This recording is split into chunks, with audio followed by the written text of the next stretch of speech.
but I'm very glad that I did get well. And I'm 100% well. I don't weigh myself. I don't know what I weigh. The way you've gone through and found a way to help other people. You don't need to keep hurting yourself. Like, you can be happy and you can have food freedom. I totally believe that everybody can. I'm in probably the best place I've ever been in my entire life, and it's not anything fancy. I just enjoy every day.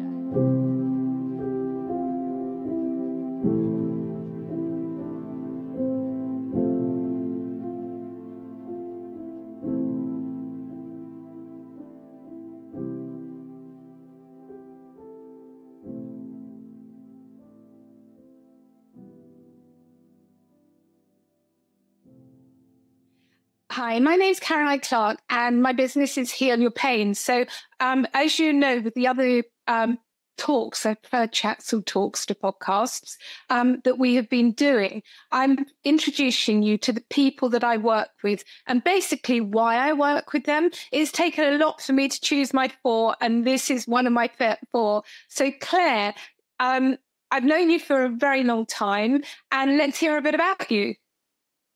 Yeah, so 25 years actually, Caroline. So I know.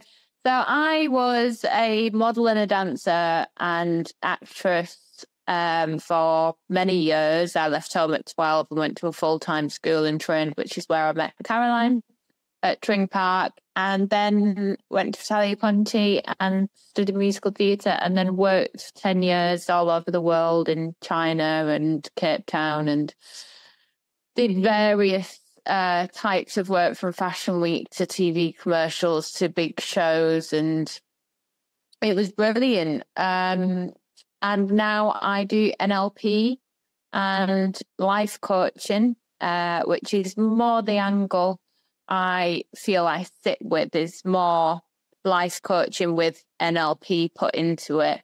And I love it. I've known you for a very long time, so I've known you and the family, which is amazing. And I've always known you as a very caring person. And I think where we're going forward now is, I remember when you weren't well. So talk us through what happened.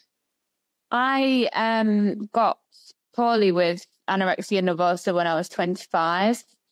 Quite an old age really to get something like anorexia, but I obviously had been in an industry where my body was my job. I was a curvier model, but I was very strong-minded, so it didn't get to me. And past trauma and difficult situations from my upbringing and things like that, plus the industry that I was in, I think contributed to me going on a diet that went wrong, and I ended up extremely poorly with anorexia. That my BMI was just 13, so I ended up in rehab, and 4 times I went to rehab, and it didn't really work, which is a big reason why I do what I do now, because NLP focuses on the future and not the past. And as good as it was with them in rehab dealing with my past, I needed to piece the pieces together for me to move forwards by myself. And that, I believe, is why my recovery took 7 years. And I totally believe it could have been a lot shorter had I have had that support to focus on the future and put tools and techniques in to combat triggers that I found difficult, which would then lead me to actively be in my eating disorder. Because it's about control, and when you can't control what is going on outside, from other people towards you or life events, you then control it through food and through taking it out on you. It's a bit like self-sabotage or self-harm. I felt like I didn't deserve food, and I felt like everyone else could be happy and I couldn't. I wasn't allowed to be. And it's like self-destruct, really. And there was one point where I actually thought it would be easier if the anorexia took me rather than got well. And, but I'm very glad that I did get well. And I'm 100% well. I don't weigh myself. I don't know what I weigh. I go off how I feel in my body. I don't wear an Apple Watch, don't wear a Fitbit. I don't need something to tell me that I haven't moved today. I move because I want to move. And I do life because I want to do it, and it's my choice, not because I feel I have to, or I have to look a certain way, or I have to follow something. So yeah, that's where I'm at now, and where I've been. You know, it's so amazing. And I think the big thing here is, like with me, I've been in pain most of my life, bad back and things like that, which I fingers crossed I don't have anymore.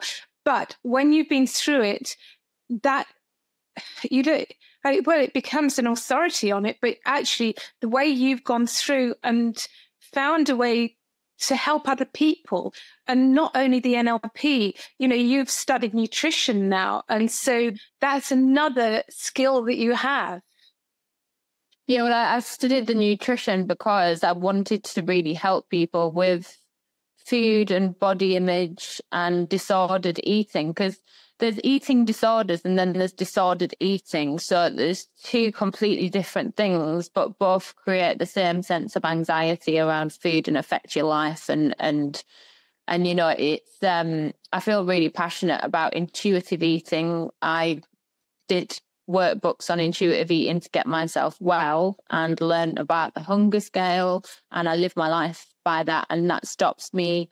I went through bulimia when I was getting well, and that was the hardest part for me, because my friend died of bulimia, and I was really poorly with it, to the point my throat was bleeding, and I can prevent that by putting.